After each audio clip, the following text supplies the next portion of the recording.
ازيكم يا بنات، يا رب تكونوا بخير. الحقيقة في ناس كتير بتقعد تسألني على الضوافر بتاعتي ازاي بعمل الأشكال دي فيها، ويا ترى بروح بيوتي سنترز ولا لأ.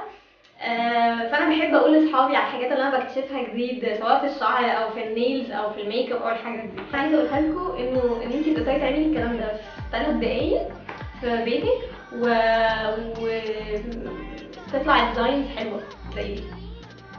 فخلينا نشوف ازاي هتعمليها. قبل ما اعمل الفيديو ده احب بس اعرفكم انه انا اموت بيا خالص ان انا اعمل الفيديو ده. محدش يعني انا مش بعلن عن حد او الكلام ده خالص. انا بحب البيوتي هاكس وبحب الموضه والحاجات دي، فبحب ان انا اشير معرفتي للناس وافيد البنات وبفرح لما حد يقول لي انا جربت الحاجه اللي انت قلتي عليها وطلعت حلوه. فزي ما شايفين انا بصور في بيتي والله. جايبه ترايبود وكاميرا، مفيش حد بيصورني. فيا رب الفيديو يعجبكم، ولو جربتوا انواع تانية يا ريت تقولولي، هفرح جدا. ووروني ديزاينز بقى، الاشكال اللي انتوا لقيتوها ايه وعملتوها على ايديكم بقت حلوه ولا ايه. اللي بتشوفوه اللي هو على النيل هو اسمه، لو عملت سيرش على جوجل هو اسمه نيل افكت. اكتر براندين بحبهم بصراحه فيهم هي سالي هانسن نيل افكت. ويعني اشتريت الباكت دي من امازون، كانت الواحده ب3 دولار. في براند برضو تانية شفتها على امازون اسمها انكوكو.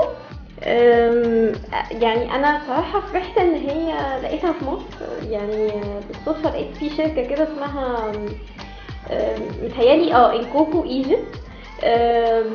لقيت صفحه كده على النت بيبيعوها يعني. فانا بصراحه استسهلت وجبتها من عندهم وطلعت حلوه قوي. وهم يعني طلعوا شركه محترمه جدا جدا جدا.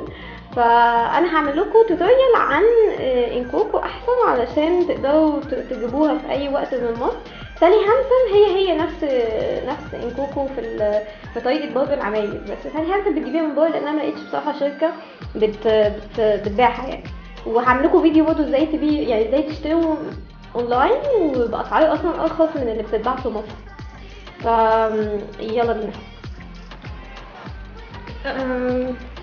دلوقتي انا هو مبدئيا قبل ما ابتدي اي حاجه بعتذر عن بشاعه المنظر بتاعت ايدي، فيعني عدوها يا جماعه مش مشكله. ده الباكينج. هي الفكره ان هي انكلودنج توب كوت وانكلودنج كل حاجه، فانت مش هتحتاجي تحطي اي حاجه سواء تحتيه او فوقيه. يعني انا مش عايزه اقطعها علشان هحتاج انا ادخل فيها تاني، فاهم؟ هما هتلاقيهم حوالي 16 تهيألي. انا انا بختار، يعني بشوف ايه اكتر حاجة منهم هتبقى على ضوافري مثلا.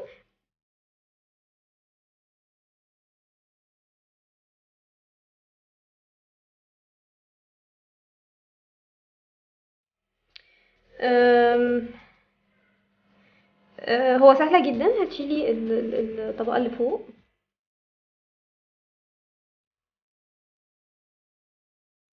دي، وبعدين الطبقة اللي تحت،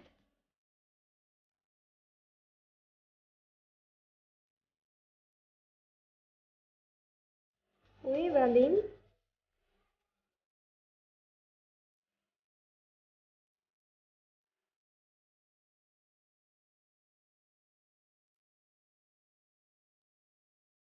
سهلة جدا وحلوة جدا.